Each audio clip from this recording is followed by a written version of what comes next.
So the YouTuber quit driving for less. I'll put her link beneath the video. Please subscribe to her. She has top quality videos. She's exposing the two things that drivers need most: safety and better pay. Now, in this case, a Lyft driver was murdered. He failed. Lyft failed the drivers. And the matter is getting a lot of public relations. It's been taken to court. They're suing the company. And I hope that this trial will start shedding more light on the weaknesses of the safety standards that Lyft and Uber and others implement, so that changes come. So let me go straight to the video.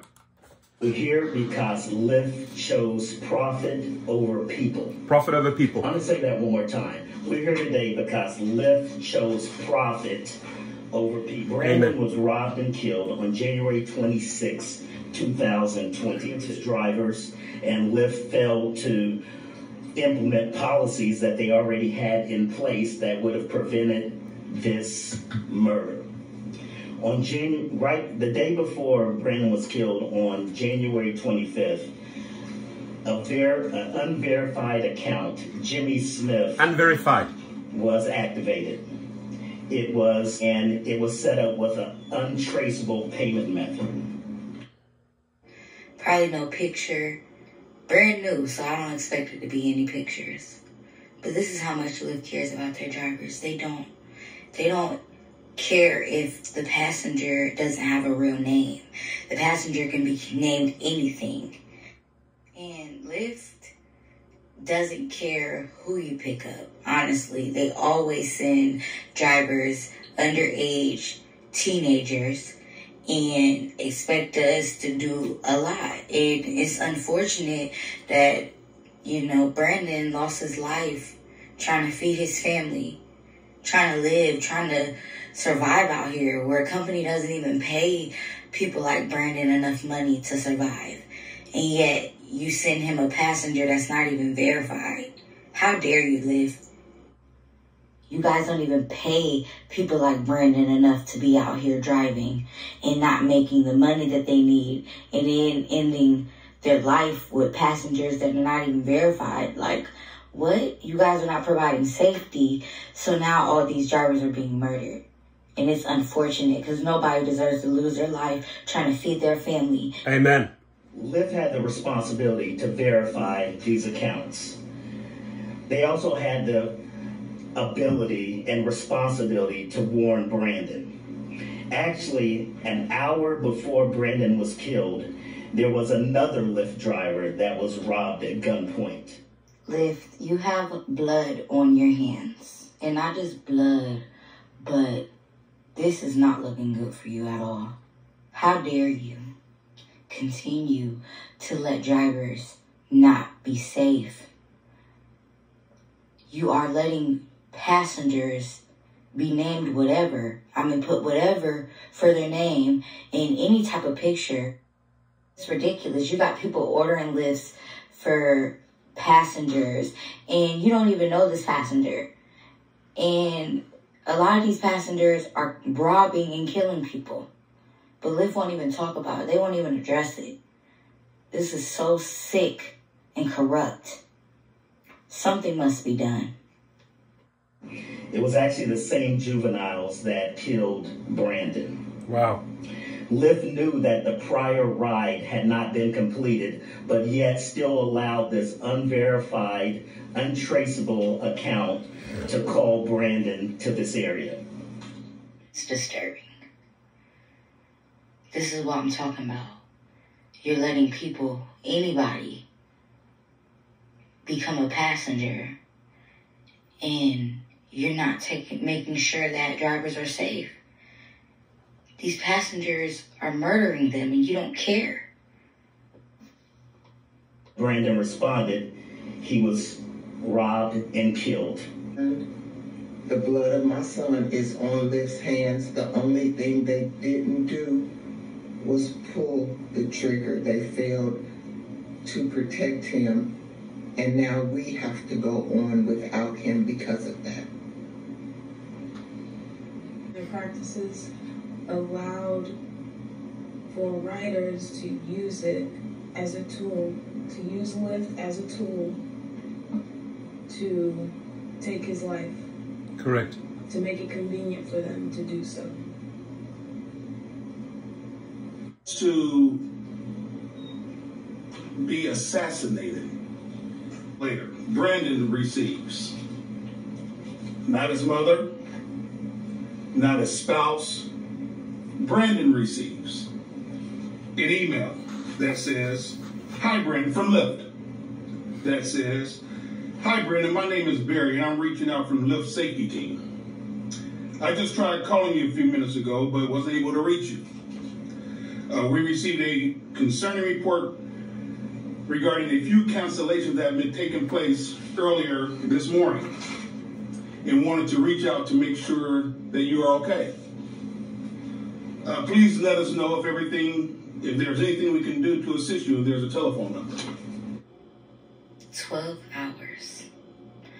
12 hours it took you to check on your driver, to make sure that he's safe, but not even make sure that he's safe.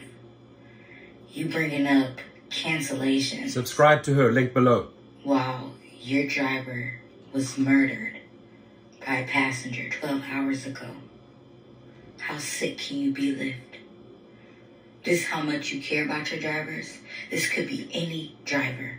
And this has been many drivers. And it's ridiculous. And their vehicle stolen in the same area. That was at 2:12 in the afternoon. Here at 5:13 in the afternoon, they sent another message to Brandon. "I'm following up on an incident that occurred. I want to say I'm truly sorry to hear about what happened during your recent ride. I am here to help with this process however we can. I've sent this information to our insurance provider, and the adjuster will be in contact with you within 2 business days." So when you think about this, they knew that an incident had occurred from a previous driver who already had been held at gunpoint and their vehicle stolen. Shame on you, Lyft. Shame on you. You're disgusting. You already knew that one of your local drivers in that area was already robbed at gunpoint and had his vehicle stolen, and you still let that same account, unverified, order a new driver, which so happened to unfortunately be Brandon. And they murdered him. And you waited 12 hours to check, but not even check on him. And even bring up cancellations. And then you wait until 5:30 to send another email. And you didn't even care in neither. In the same area. Lyft must be held accountable. Yes, amen. We collectively will hold Lyft accountable. I'll help.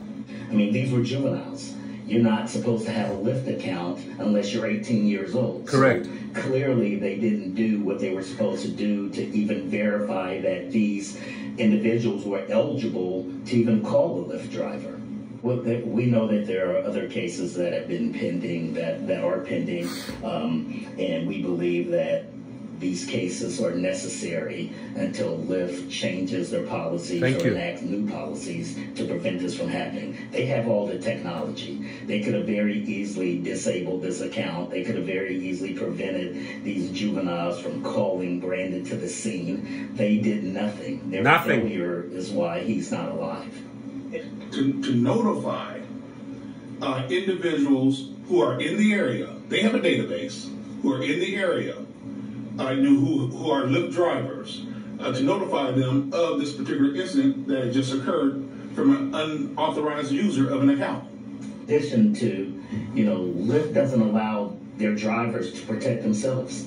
They have policies in place where they are not to record any of the riders.